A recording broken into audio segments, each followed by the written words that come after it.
अरे प्रिय मंगल के सूचक निर्दोषान सब रोज।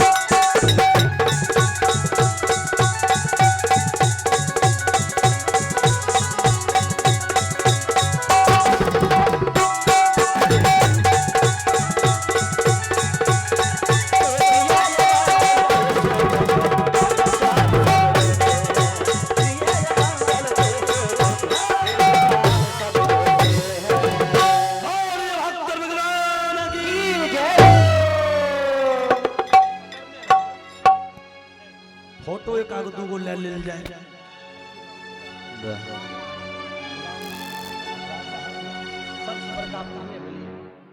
और देखा जाए आप है राम बहादुर तांती, हमारे नाथू बाबू के सबसे बड़े पुत्र हैं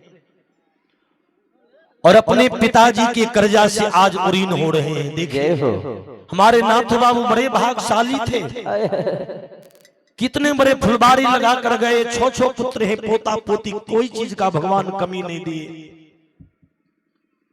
और आइए इनके ओर से राम बहादुर बाबू की तरफ से 102 रुपए का दान भी है और वस्त्र दान भी हमारे सारे कलाकारों को 6 भाई मिलकर के दान कर रहे हैं, जिसमें हमारे राम बहादुर तांती जी हैं, राम प्रकाश तांती जी, उपेंद्र तांती, गणेश तांती, जोगिंदर तांती, पंकज तांती, 6 भाई का जोड़ा है। चलिए आई बगल। और ये राम प्रकाश बाबू है, ये मंझला बेटा है, हमू छिए मंझले। हमरो माय जिंदा रहे कहे रे बेटा ढेला पर ढेला, मंझला बेटा गेला नहीं आग दे छे बर के नहीं ते, लेकिन जो बेटा जीते जी माँ बाप का सेवा करे उसी बेटा का महत्व है। और आइए आप है राम प्रकाश तांती, इनके तरफ से ऊपर से फिर 102 रुपए का दान है अपने पिताजी के अंतिम विदाई में। और आज 6 भाई को पता चलता होगा कि पिताजी क्या चीज होते हैं। हमरा तो लगे चलकर बाबूजी नाथो बाबू 100 बरस का लगभग आए देने होते हैं नहीं जी। देखिए इतने सुंदर फुलवारी को लगा कर गए हैं। भगवान से कामना करूंगा कि 6 भाई में प्रेम हो, सुमति हो और नाथो बाबू का लगाया हुआ फुलवारी हरा भरा हो। और एक लाइन का गीत सुना देता हूं। जय हो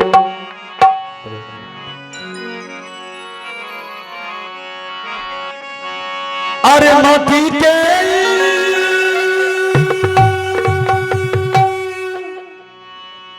बनला शरीरिया,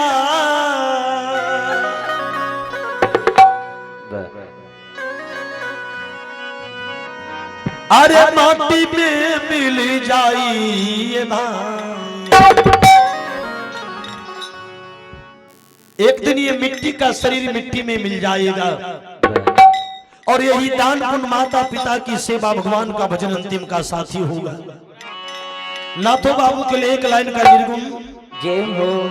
निवेदन है कि घर परिवार में जितने भी लोग हैं आगे में बैठिए और आगे में बैठकर मनी मन भगवान से कामना करिए कि बाबूजी की आत्मा को शांति मिले। अरे माटी के बनला शरीरिया,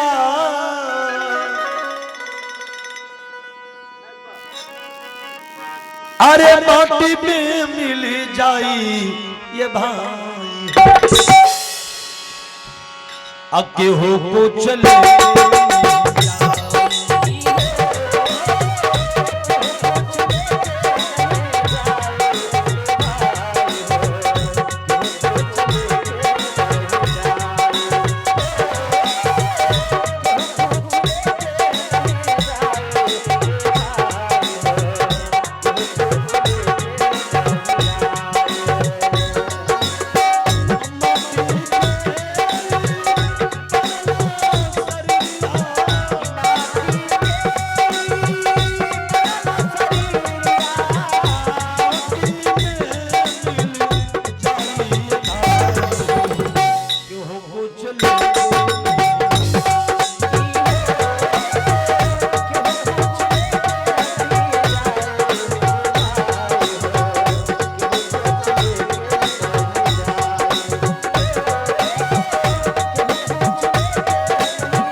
सैकड़ों कमा कर जामा करिए बाबूजी, लेकिन अंतिम के समय में कुछ साथ जाने वाला नहीं है। कवि ने लिखा चार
ध्यान देंगे।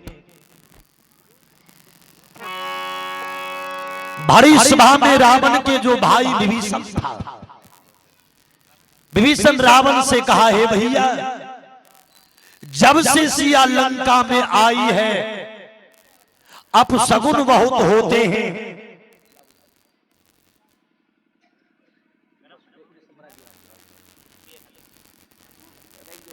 प्रिय अमंगल के सूचक मृग स्वान सब रोते हैं। जिस दिन से आप महारानी सीता को हर करके लाए हैं, उस दिन से दीन में कुत्ता बिलाए भेड़ बकरी भैया ये सब के सब रोते हैं भैया।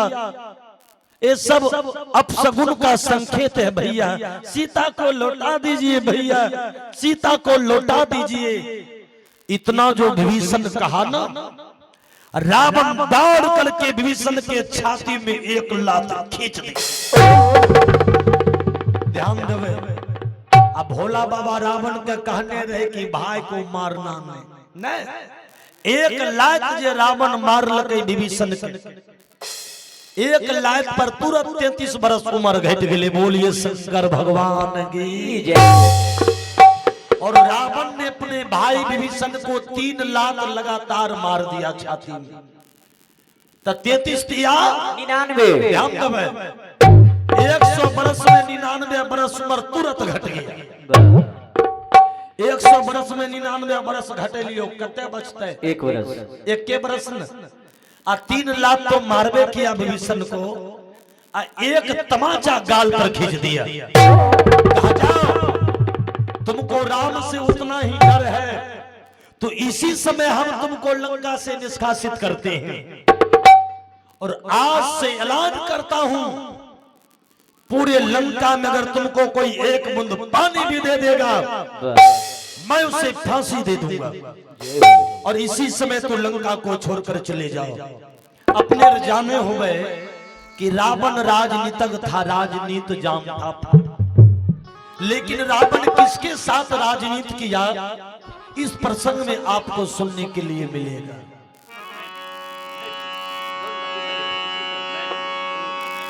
एक लात जो मारा, एक थप्पड़ जो ऊपर से मारा है, तो एक थप्पड़ में 9 महीना घटे, यानी 1 साल में 9 महीना फिर घटा दियो। कत्ते बचले? 3 महीना, 3 महीना 90 दिन, 90 दिन। रामायण का पढ़बे, भगवान राम और रावण के 84 दिन तक लड़ाई चलले, आ 6 दिन लगले भगवान राम के पुल बांधे में। 84 6 90 नहीं। अब विचार करिए, रावण का उम्र कहां गया। इसलिए जीवन में कभी भी मान नहीं करना चाहिए। एक दान है, आप हैं सत्यम कुमार,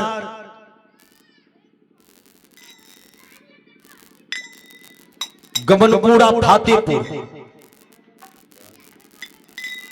इनकी ओर से बड़ा सुंदर 101 रुपए का दान प्रदान किया गया। पिता कृष्ण कुमार जी, बहुत बहुत धन्यवाद। आया जय भगवान इन्हें सुख और शांति का दान दे। सुना रहा था मैं, विभीषण के छाती में मार लगा है, विभीषण रोते हुए। विभीषण भी मन में प्रतिज्ञा किया कि अब इसके राज में नहीं रहूंगा, पापी के राज में सब कुछ छोड़ करके चला जाऊंगा राम जी के शरण में। और विभीषण की पत्नी का नाम जानिए, ये कन्नम रामायण की कथा। विभीषण के पत्नी का नाम है शर्मा। विभीषण का एक 8 वर्ष का बेटा था, उसी के साथ रावण राजनीति किया था। विभीषण के बेटा का नाम है तरनी सेन, 8 वर्ष का बालक है। जन्म से वो बच्चा के शरीर पर राम राम लिखा है, ललाट में चंदन, गले में माला, बड़ी बड़ी जटा। साधु का बेटा साधु है। विभीषण सोचा कि रावण तो मुझे राज से निकाल दिया है, जाने से पहले एक बार अपने पत्नी और बच्चे से भेंट कर लेता हूं। विभीषण रोते हुए अपने घर पहुंचा और गेट पर जाकर आवाज लगाया, शर्मा, हे पतिव्रता, अपने पति के दशा को देख शर्मा। विभीषण की पत्नी महान पतिव्रता नारी थी। दौड़ती हुई घर से गेट पर आती है तो देखती है कि मेरे पति के माथा में मुकुट नहीं है, शरीर में धूल लगा है, मेरे पति के आंख से आंसू गिर रही है। यदि कोई पति अपने पत्नी के सामने में रोना शुरू कर दे तो पत्नी का क्या हाल होगा। विभीषण जो रो रहे थे, पत्नी शर्मा जाकर बोले, पतिदेव, आज तक मैं अपने पति के नेत्र में कभी आंसू नहीं देखी हूं। बोले, पतिदेव, किसने मेरे पति को मारा है? मैं उस पापी को श्राप देकर इसी समय भस्म कर दूंगी। किसका मजाल जो मेरे पति को मारा है? किसने मारा आपको? विभीषण रोने लगा, कहा, प्रिय,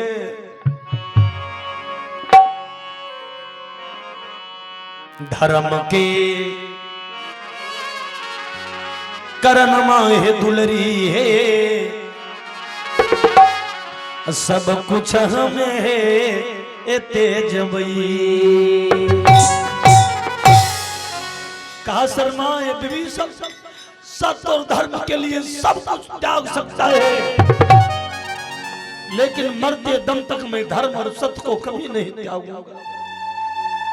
दूसरा कौन मारेगा? मेरा भाई हमको मारा है। शर्मा बोली, पतिदेव, इसी समय में पापी को श्राप देकर जला दूंगी। धरती का मिट्टी उठाती है। शर्मा में वो ताकत थी, अपने श्राप से विभीषण को जला सकती थी, लेकिन विभीषण कहा, नहीं प्रिय, वो मेरा भाई है और बड़े भाई पिता के समान होते, उनको मुझे मारने का अधिकार है। मेरे भाई को श्राप नहीं दे और मुझे राज से निकाल दिया है तो मैं ये लंका छोड़ करके जा रहा हूं रामादल में। हमारा बेटा को बुला दे, एक बार बेटा को देख लूंगा, फिर चला जाऊंगा। दौड़ करके विभीषण की पत्नी चरण पकड़ ली, कहा, पतिदेव, यदि आप लंका को छोड़कर जाइएगा तो अभागिन को भी लेते चलिए। जब मेरा पति ही नहीं रहेगा तो मैं रहकर क्या करूंगी? अली ससुररिया पिया के नगरिया, अपिया के सू रतिया है देखी के अकर जाबा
आप जब लंका को छोड़कर जा रहे हैं ना, अभागिन को लेते चलिए, के को बेटा है, हम बेटा को भी ले लेंगे, सारा राजपाट छोड़कर चले जाएंगे।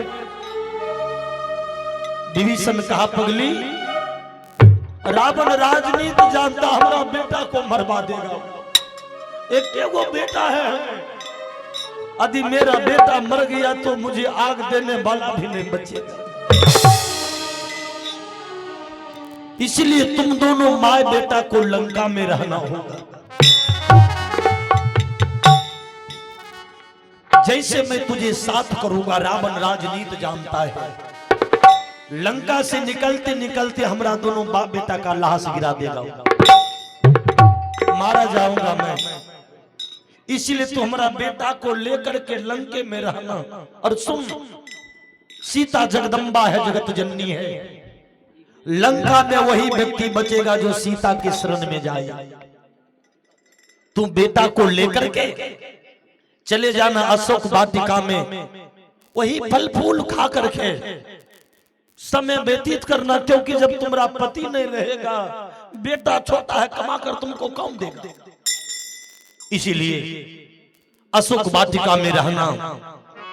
तब तक में 8 वर्ष का वो बालक, जिसका नाम रखा था तरनी, दौड़ते हुए आया, पिताजी छाती लिया है लगा। एक बेटा है विभीषण को, बेटा को गोदी में लिया और गोदी में लेकर रोने लगे। 8 वर्ष का बालक कहा, पिताजी क्यों रोते? कहा, बेटा मैं लंका को छोड़ करके जा रहा हूं,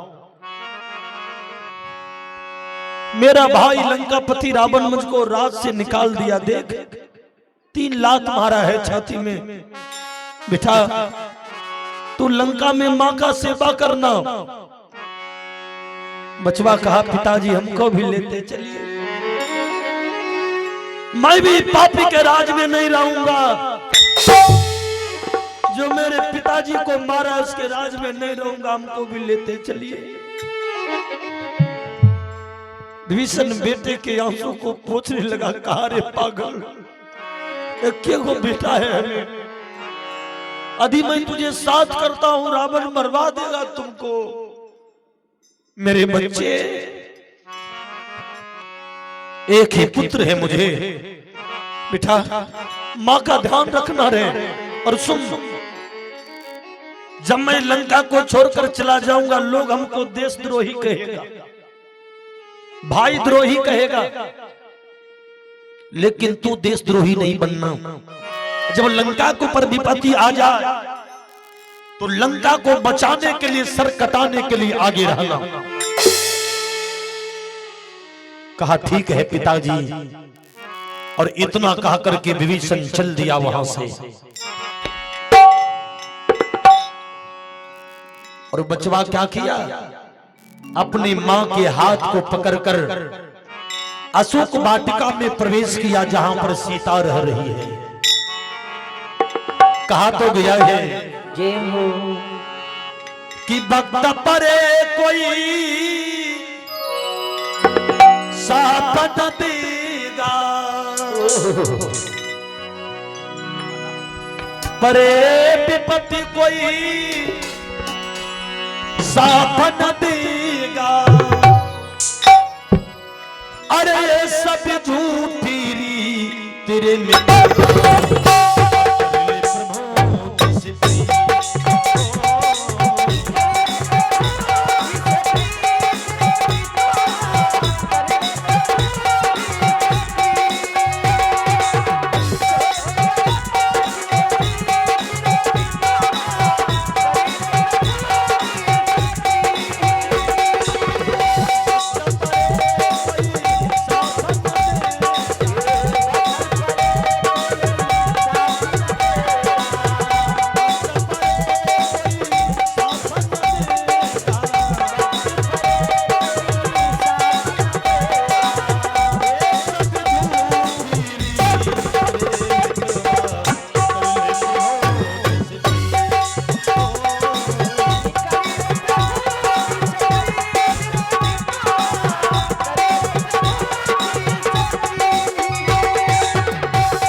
जीवन में भाई से कभी झगड़ा नहीं करना चाहिए।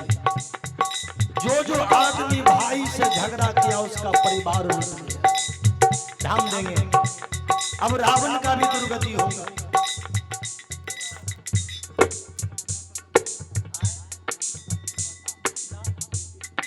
देखा जाए बड़ा सुंदर नाम है, ये नीतीश कुमार जी हैं।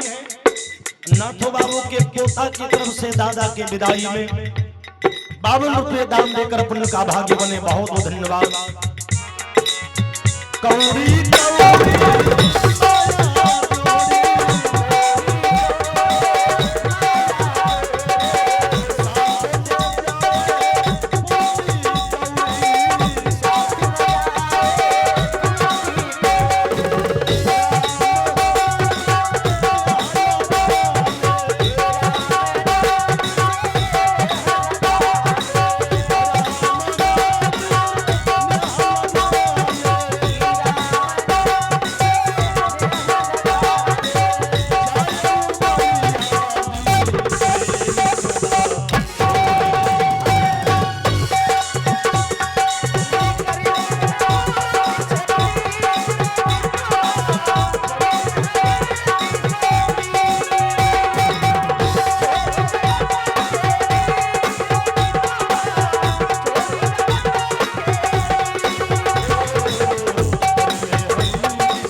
अपने माँ के हाथ को पकड़कर शर्मा रो रही है।